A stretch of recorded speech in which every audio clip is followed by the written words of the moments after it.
Breaking news చూస్తున్నాం. కర్నూలు జిల్లా గోనెగండ్ల మండలం టీజీ కొత్తపల్లి గ్రామానికి చెందిన చాకలి ఈరమ్మ అనే రైతు మహిళ ఆత్మహత్య చేసుకున్న ఘటన తీవ్ర కలకలం రేపింది. తన 26 సెంట్ల భూమిని స్థానిక ఎంఆర్ఓ అక్రమంగా వేరొకరికి రాసిచ్చారని ఆమె ఆవేదన చెందారు. గత గురువారం సంజన్న కుమార్లు ఆ భూమిని దున్నడానికి ప్రయత్నించడంతో ఈరమ్మ అక్కడ అడ్డుకుంది. అయినా వారు వినకపోవడంతో మనస్తాపానికి గురైన ఈరమ్మ అక్కడికక్కడే పురుగుల మందు తాగి అపస్మార స్థితిలోకి వెళ్ళి దీంతో ఆమెను కుటుంబ సభ్యులు వెంటనే కర్నూలు ప్రభుత్వ ఆసుపత్రికి తరలించారు. ఇక 5 రోజుల పాటు చావు బతుకుల మధ్య పోరాడిన ఈరమ్మ చివరకు మరణించింది.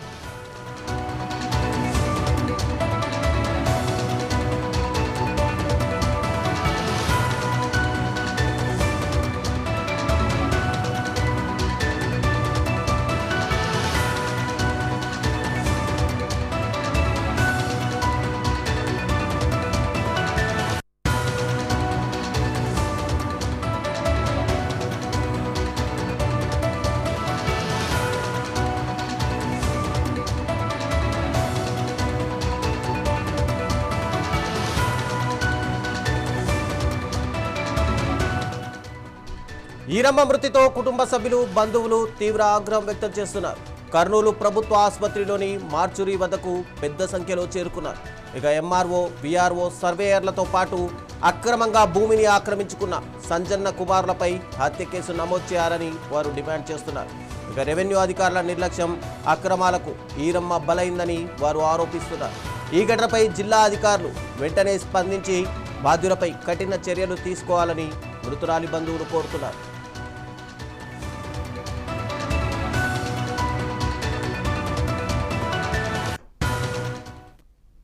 ఇదే అంశానికి సంబంధించి మరింత సమాచారం మా ప్రతినిధి రామాంజనేయులు అందిస్తారు. రామాంజనేయులు, చెప్పండి. గోనెగండ్ల భూ వివాదం చివరికి ఒక మహిళ ప్రాణాన్నే తీసేసిన పరిస్థితి కనిపిస్తోంది. ఇక్కడ అటు కుటుంబ సభ్యులు ఏం డిమాండ్ చేస్తున్నారు? అసలు ఈ భూ వివాదం ఎలా మొదలైంది? Ravichandra, good morning. ఏదైతే చూసుకోవచ్చు, కర్నూలు జిల్లా గోనెగండ్ల మండల కేంద్రంలో భూ వివాదం విషాదానికి అయితే దారితీసింది.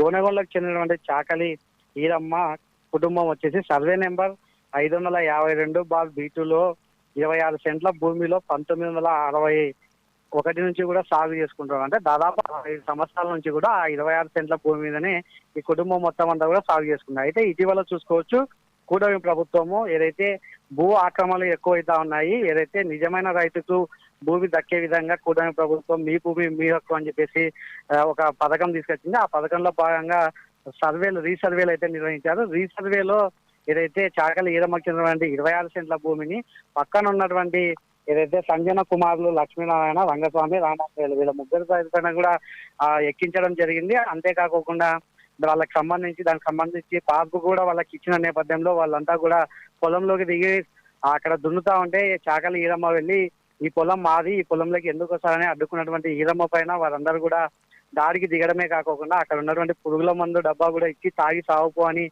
చెప్పారని చెప్పేసి మృతురాలు మనవడు అలాగే కుమారులు కూడా ఆరోపిస్తా ఉన్నారు.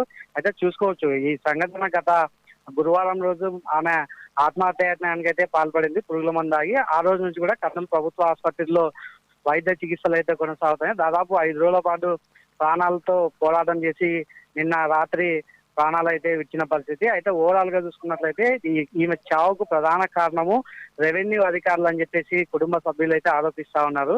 నిజంగా మరి కూటమి ప్రభుత్వం పేదవాళ్ళ భూములు పేదవాళ్ళకి దక్కాలనే ఒక సదుద్దేశంతో ఈ కార్యక్రమం చేపడితే, కాకపోతే దాంట్లో ఉన్నటువంటి లొసుగులను రెవెన్యూ అధికారులు ఆసరాగా చేసుకొని ఈ రోజు ఒక మహిళ ప్రాణాలు పోవడానికి అయితే కారణమైనారు.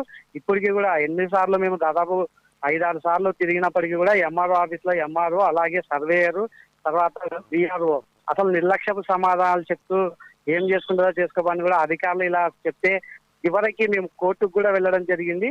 కోర్టులో కేసు నెంబర్ కూడా రావడం జరిగింది. కోర్టు కేసులో ఉన్నప్పుడు కూడా ఎంఆర్ఓ దగ్గరికి వెళ్ళి అడగా ఎంఆర్ఓ కోర్టులో కేసు ఉంటే సర్వే చేయకూడదా, ఏ చట్టం చెప్తుందని కూడా వాళ్ళనైతే అన్నట్లు కూడా వాళ్ళు చెప్తా ఉన్నారు.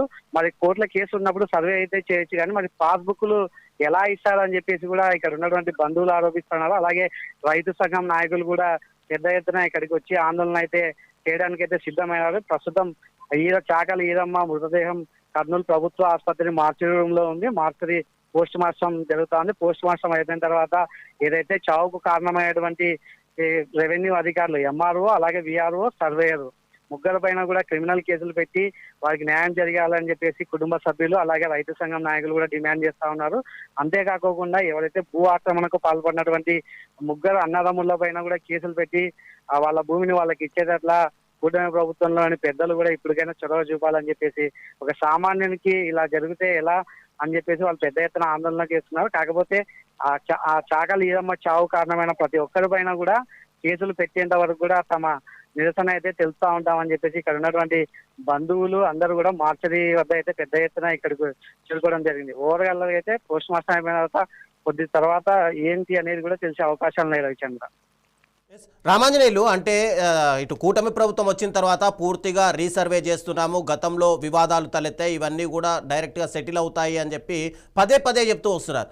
అయితే ఇక్కడ గతంలో జరిగిన రీసర్వేకు కానీ ఇప్పుడు జరిగినటువంటి రీసర్వేకి కానీ పూర్తిగా ఏమైనా అవకతవకలు కనిపిస్తున్నాయి అక్కడ? అసలు ఎంఆర్ఓ ఏమంటున్నాడు? ఎంఆర్ఓని కలిసే ప్రయత్నం చేశారా మీరు? అదే ఇక్కడ ఒకటి చూసుకోవాలి మనం, ఏదైతే ప్రభుత్వము రెవెన్యూ అధికారులు చాలా చోట్ల అంటే నాట్ ఓన్లీ గోనెగొండ ఉమ్మడి కర్నూలు జిల్లా వ్యాప్తంగా ఇలాంటి సమస్యలు వందలాదిగా ఉన్నాయి. ఒక పక్కన ప్రభుత్వం ఏమో సామాన్యుల భూమి సామాన్యులకు దక్కే విధంగా చేయాలంటే రెవెన్యూ అధికారులు కింది స్థాయి అధికారులు పూర్తిగా కూడా అంటే ఎలా అంటే ఒక వ్యక్తి ఉంటారు, భూమి ఉంటారు, వారికి వెనకాల బ్యాక్గ్రౌండ్ ఏం లేకపోతే బ్యాక్గ్రౌండ్ ఎవరు ఉంటే అధికార పార్టీ నాయకులు ఏం చెప్తే అదే చేస్తున్నారు. ఇదే విషయంలో చూసుకోవచ్చు, చాకలి ఈరమ్మ విషయంలో కూడా కొన్ని కుటుంబ సభ్యులు ఆరోపిస్తా ఉండేది ఎమ్మెనూరుకి చెందినటువంటి ఒక టీడీపీ నాయకుడు ప్రోద్బలంతోనే ఇదంతా కూడా వెనకాల ఉండి రెవెన్యూ అధికారులను తప్పుదోవ పట్టించి ఈరోజు వాళ్ళకి పట్టా పాస్బుక్లు తీసుకురావడంతోనే ఈరోజు ఆమె చనిపోవడం జరిగింది.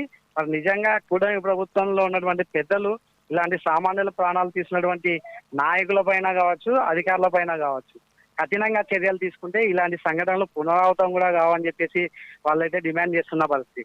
మరి కూటమి ప్రభుత్వం దీనిపైన ప్రత్యేకంగా కూడా ఒకసారి దృష్టి సారించాలి. ఏదైతే సామాన్యుల భూమిని ఈ భూ ఆక్రమణదారులు కాపు కాచుకొని అక్కడ ఉన్నటువంటి లొసుగులను క్యాష్ చేసుకుంటూ కూడా ఇలాంటి భూమి ఆక్రమణలకు పాల్పడుతున్న వారందరినీ కూడా కఠిన శిక్షలు విధించాలని చెప్పేసి రైతు సంఘం నాయకులు కుటుంబ సభ్యులు కూడా డిమాండ్ చేస్తున్న పరిస్థితి నెలకొంది రవిచంద్ర. అంటే అదే టీడీపీ నాయకుడికి సంబంధించి అతనిపై కేసు నమోదు చేసే అవకాశాలు ఏమైనా ఉన్నాయా కుటుంబాలు? ఎందుకంటే ఇప్పటికే ఒక ప్రాణం అక్కడ పూర్తిగా బలిగొన్నారు.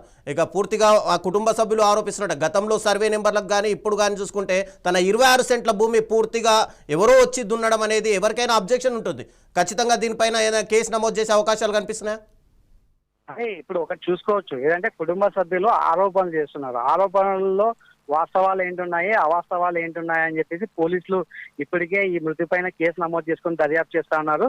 నిజంగా దర్యాప్తులో ఈ సంబంధించి ఈ కేసులో ఎవరెవరు ఉన్నారో ఎవరెవరి పాత్ర ఎంత ప్రమేయం ఉందని చెప్పేసి పోలీసులు చాలా స్పష్టంగా విచారణ చేపడితే నిజంగా అసలు చాకలి ఈరమ్మకు ఈరోజు ఆమె చనిపోవడానికి గల కారకులు ఎవరు, కేవలం పొలం పక్కన ఉన్నటువంటి ముగ్గురు అన్నదమ్ములేనా, లేకుంటే రెవెన్యూ అధికారులు ఎంఆర్ఓనా, లేకపోతే విఆర్ఓనా, సర్వేయరా, లేకపోతే వాళ్ళ పైన ఉన్నటువంటి ఆర్డీఓ అధికారా అని చెప్పేసి కూడా తెలిసే అవకాశాలు ఉన్నాయి. మరి దీనిపైన ఈమె చావుకు సంబంధించి మరి జిల్లా కలెక్టర్ గారు జిల్లా పోలీసు యంత్రాంగం ఏ విధంగా స్పందిస్తారనేది కూడా అయితే వేచి చూడాలి రవిచంద్ర. ఎంఆర్ఓని విఆర్ఓని అటు సర్వేయర్ల బయటలు తీసుకోవడానికి ప్రయత్నించండి. పూర్తిగా ఆవిడకు న్యాయం జరిగే వరకు ఈ భూమి లావాదేవీలకు సంబంధించి ఏం జరుగుతుంది అనేది అప్డేట్స్ మళ్ళీ మీ దగ్గరకు వస్తాను. Okay, thank you.